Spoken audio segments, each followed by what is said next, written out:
Salut à tous, aujourd'hui je vais essayer de répondre à une question que je me pose depuis un certain temps. J'utilise des GPU externes et je me suis toujours demandé combien de performance est-ce qu'on pouvait perdre en utilisant du matériel très haut de gamme. C'est-à-dire à quel point est-ce qu'on va perdre des performances en utilisant du Thunderbolt 3 au lieu d'être directement dans un slot PCI Express. Donc aujourd'hui avec ma config, donc il s'agit d'un i9 9900K avec 32 Go de RAM et une RTX 3090, on va essayer de répondre à la question combien est-ce qu'on perd de performance en Thunderbolt 3 avec un câble de 30 cm, avec un câble de 2 mètres. Et ensuite, on va même essayer, grâce à des trucs que j'ai trouvé sur eBay, en Express Card. C'est un adaptateur Express Card qui utilise des câbles USB 3, donc c'est assez intéressant. Aussi, des câbles HDMI pour le signal PCI Express. Donc on va essayer ça tout de suite. Au passage, je tiens à préciser que l'écran utilisé est une télé OLED 55 pouces de LG qui est connectée en HDMI 2.1 qui tourne en 4K 120 Hz, 12 bits HDR.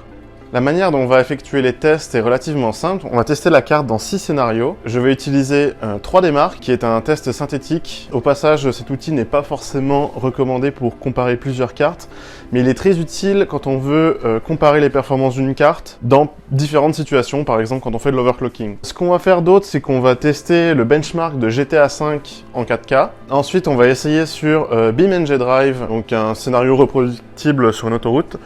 On va essayer Cyberpunk 2077, tout à fond, 4K Ultra, Ray Tracing avec DLSS pour que ce soit jouable. On va essayer Minecraft Java Edition, donc on va prendre un petit monde solo et on va juste se balader dedans. Et enfin Minecraft RTX, pareil avec DLSS. Comme vous l'avez peut-être remarqué, j'ai enlevé le panneau latéral du boîtier. C'est parce qu'en fait dans les tests suivants, la carte graphique sera à l'air libre et je ne voulais pas la pénaliser dans le scénario quand on l'essaye directement sur le slot PCI Express. C'est pour ça que j'ai enlevé le panneau. Notre premier test sur 3D Mark TimeSpy 1.2 est terminé avec un score de 17 979 points, légèrement au-dessus de la moyenne pour la carte graphique. C'est probablement parce qu'il y a un léger overclock de 50 MHz dessus. Maintenant, on va tester GTA V.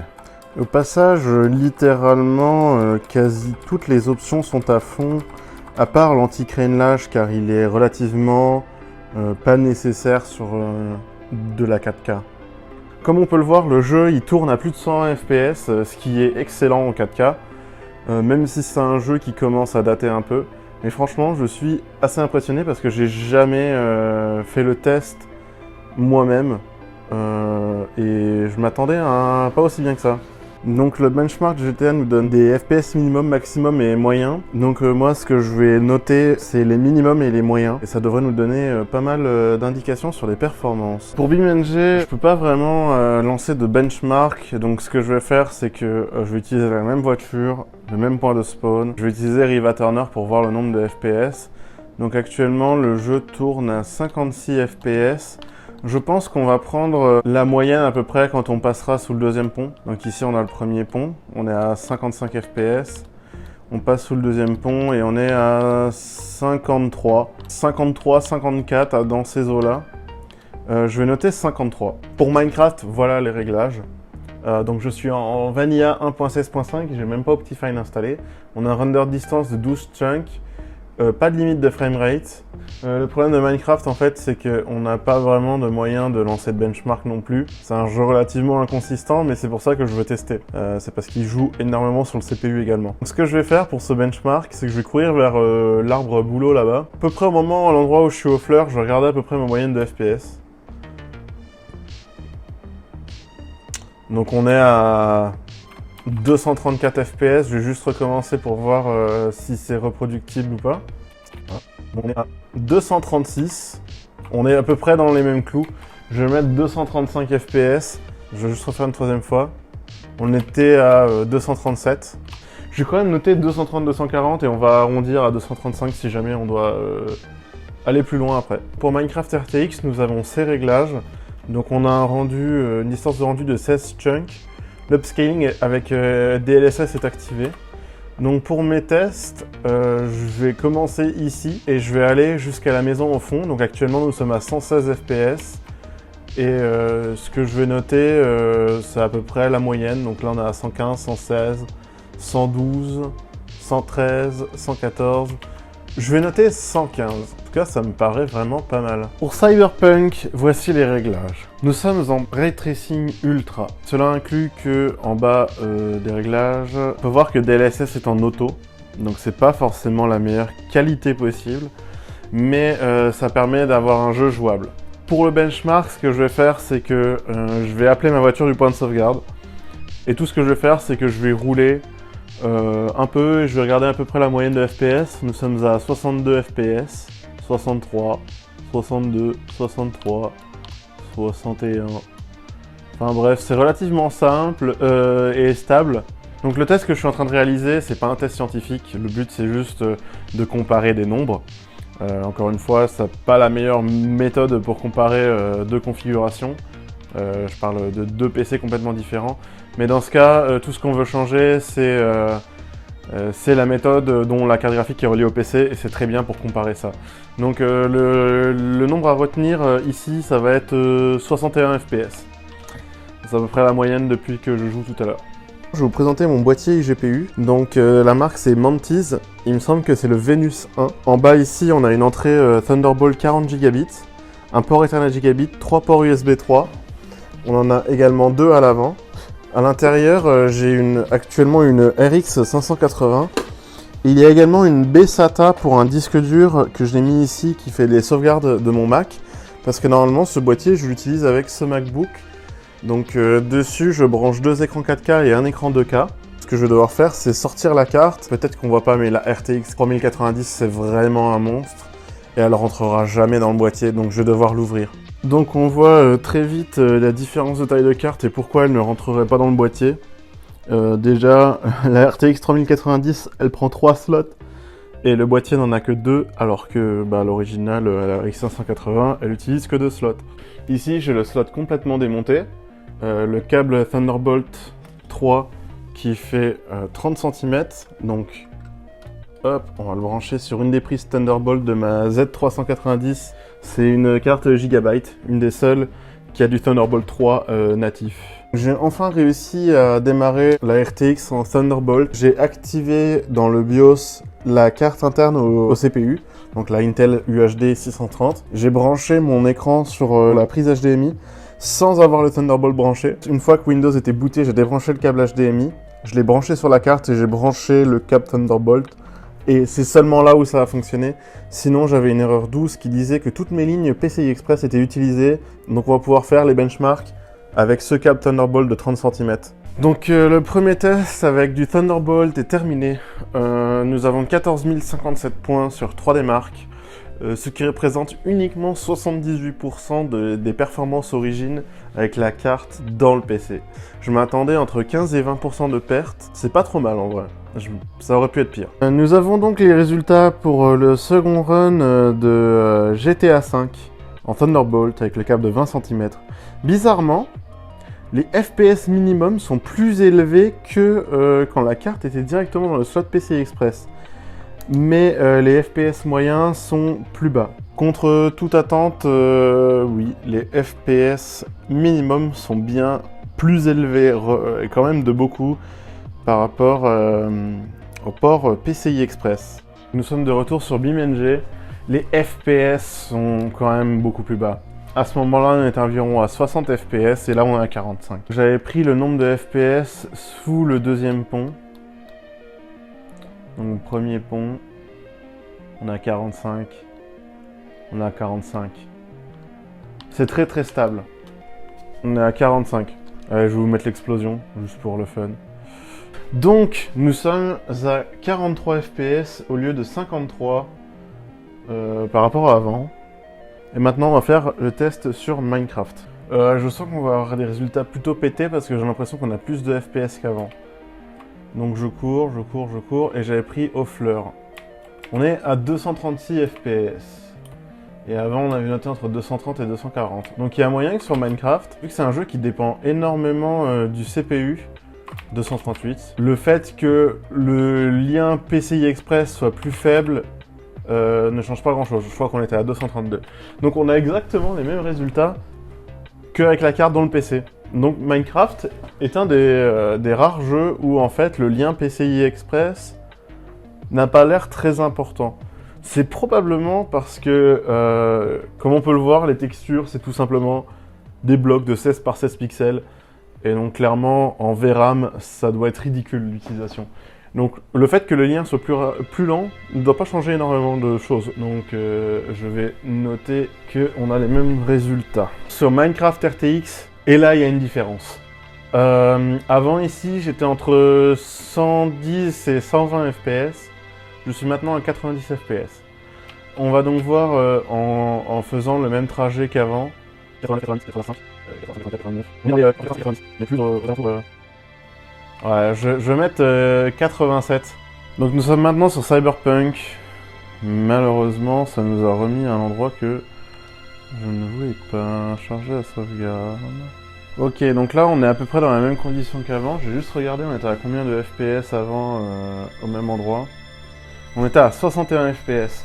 Et alors là, on a la perte de performance la plus flagrante. Nous sommes à 31 FPS. Donc on a perdu la moitié. On est même à 28 là. Je vais noter 31 parce que j'avais pris le chiffre un peu avant. Mais donc on est passé de 61 à 31 FPS, qui est quand même une énorme perte, je trouve. Donc maintenant, ce que je vais faire, c'est que je vais tout simplement redémarrer le PC avec le câble de 2 mètres. Donc là, on est rebooté sur la carte Intel. Et donc, ce que je vais faire, pour repasser sur la carte en Thunderbolt, je débranche le câble HDMI.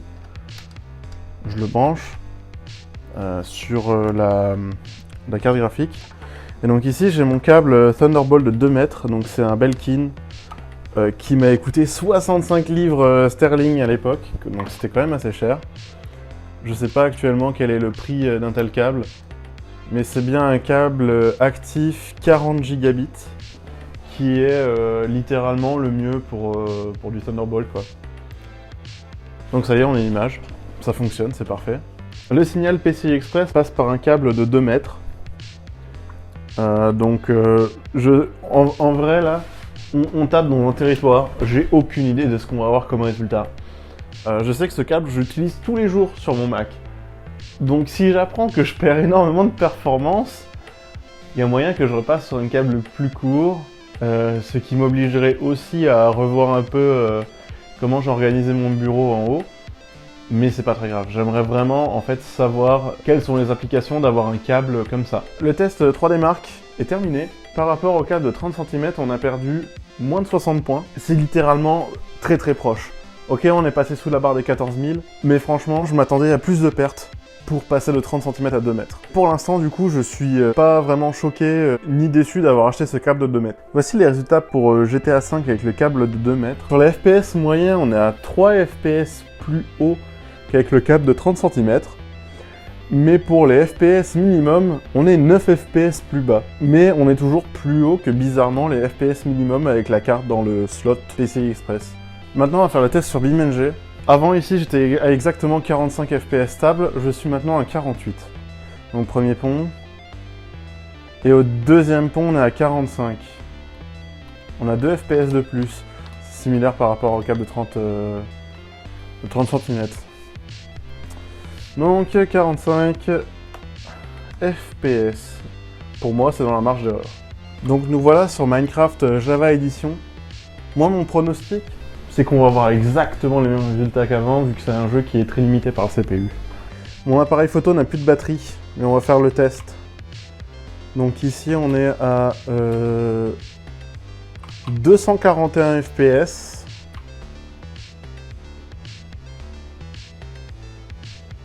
243.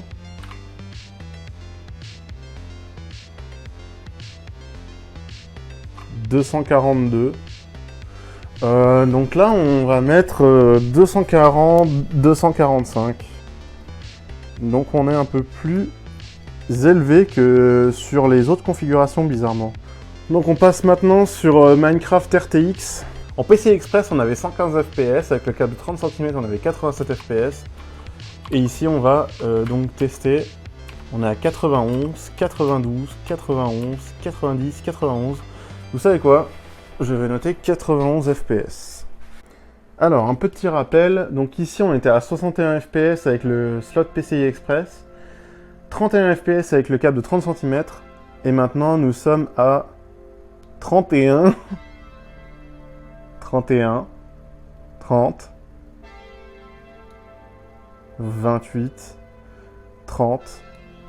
En vrai, on est aussi à peu près à 31. Je vais noter exactement les mêmes données. Les tests sont à présent terminés pour le Thunderbolt.